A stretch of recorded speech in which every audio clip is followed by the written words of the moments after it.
Goizeko ordu bata eta minutu bat, 3-0 irabazi dio Frantziak Suediari MetLifeen, New Jerseyen jokatutako gizonezkoen futboleko munduko txapelketako final 16renetako norgehiagoka. Didier Dechampsen taldea zen favorito gaurkoa irabazteko eta ez du hutsik egin Frantziako selekzioak. Gogora ezagun, batetik, Frantziak multzoen fasea lehen postuan amaitu zuela, azken partida Norvegiaren aurka 1-4 irabazi zuen, eta azken partida bana berdinduta sailkatu zen Suedia final 16ren hauetara. Horiek horrela, gogora ezagun, ze 11koren aldeko apustu egin duten bai Didier Dechampsek eta baita Graham Potterrek ere. Batetik Frantziako selekzioaren 11ko hause izan da, Mañana tepean, atzealdean lauko lerroan Kunde jokatu du eskuinetik, Dinek ezkerretik, Saliba eta Upamecano izan dira atzealdearen erdialdean, Tchouaménik eta Rabiotek osatu dute euskarri bikoitza, Olise izan da erdipuntan, behar bada Ousmane Dembele gehiago, Ousmane Dembele hain zuzen ere eskuinetik, Barkola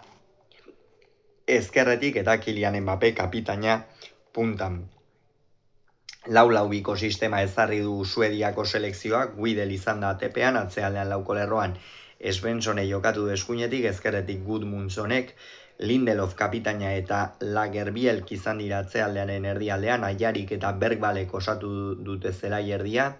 Elanga izan da eskuinetik, Straud ezkerretik eta puntan Alexander Isak eta Victor Gyökeres epailea Dani Makeli izan da, barrean berriz Dennis Heilerrek lagundu dio, oro har ez dute eraginik izan norgehiagokan, eta ia da lehendabiziko minutuetan Suediako selekzioak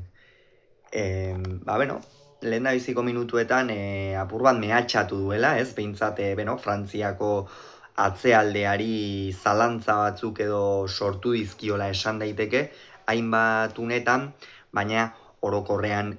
ez du zehaztasunik eduki Mañanen aurrean, eta egia da, apur bat, hasieran zalantza horiek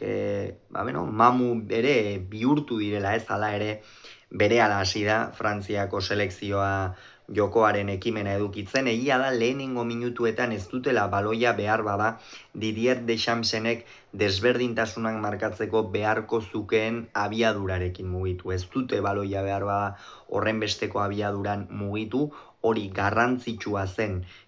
Frantziarentzat kasu honetan, baina ez dute lortu partida hasiera horretan, eta horren ondorioz Suediako selekzioa lehendabiziko minutu horietan batez ere eroso ikusi dugu atzealdean. Ondoren baina 20. minutuan Kylian Mbappek partidako lehen gola erdietsi du, hor jada Suediaren lehen akatsa etorri da atzealdetik, hor jada ikusi dugu Frantziako selekzioaren presio hori eraginkorra zela, baina Kylian Mbappé jokoz kanpo zegoen eta ondorioz Makeni epaileak balio gabe utzi du lehenengo gol hori. Hala ere, ordurako Kylian Mbappé ere agertuta zegoen behin baino gehiagotan, baina baita ere erasoko gainontzeko jokalariak. Frantziarentzat funtsezkoa da batetik hegaletako jokalariek sakontasuna bilatzea eta bestetik erasoko jokalariak ere finaritzea. Hegalekoak bai Dine eta baita Kunde ere sakontasuna bilatzen ikusi ditugu, eta aurrealdean batez ere Oliseren mugimenduak dira funtsezkoak. Hor Frantziak minik eragarria egiten du, aurkarien atzealdea usteko gaitasun handia dauka, Olisek lerro horiek hautsi eta bere jokoa egiten hasita, eta lortu du egin batean. 32. minutuan beste aukera garbi bat izan du Kylian Mbappé, kasu honetan zutoinera joan zaiona, bakarrik zegoenean, esan sekulakoak eta bi egin ditu Frantziak une horretan behin eta berriro makilarekin azken unera arte basoko basatia hiltzen ari den persona bezala ari zen Frantzia, erabat atzean sartuta zeukan Suedia, ezinean zebilen Suedia baloia hortik ezin ateraz, Gyökeres, Isak, Elanga batean itzali egin dira, Frantziaren nagusitasuna erabatekoa izan da, 5-6 jokalarirekin ari ziren presioan eta hortik ateratzea ezinezkoa izan da Suediarentzat. 36. minutuan behar badanik aspaldian enuen alako errematerik ikusi. Oro har Michael Oliseren gaurko erakustaldia beste behin ere ez, jada txapeldunen ligan ikusi dugu, edo ikusi genuen ez, Bayerrekin eta orain munduko kopa honetan ere berresten ari da Michael Olise zenolako jokalaria den, zenolako kalitatea duen batez ere, honetan ere berresten ari da, eta oraingo honetan ere egin du, eta txilenaz, jaurtik eta egin duen pena, zutoinera joan dela merezi baitzuen gola izatea, baina ordurako Frantziako selekzioaren nagusitasuna erabatekoa zen, Kylian Mbappé oso sartuta ikusi dugu partidan, baloia hartzen zuen bakoitzean atea baino ez zuen, helburu moduan, badakigu gainera gaurkoan bi gol egin ditu azkenerako, gero aipatuko ditugu, baina berriro ere Leo Messi berdintzea lortu du, goleatzaile nagusien sailkapen horretan, Miroslav Klose aurreratuta,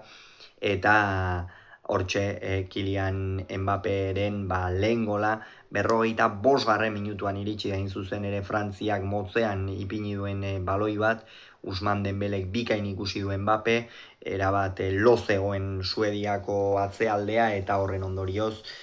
bizikletarena egin kanpo aldera keinua eta Kylian Mbappék ezin hobeto gainditu du Suediako atea, bat eta hutsekoa zen, Frantziarentzat gol garrantzitsua, merezitako gola lehenengo zatian jada une batetik aurrera nagusitasuna apartekoa izan baita Didier Deschamps taldearen aldetik,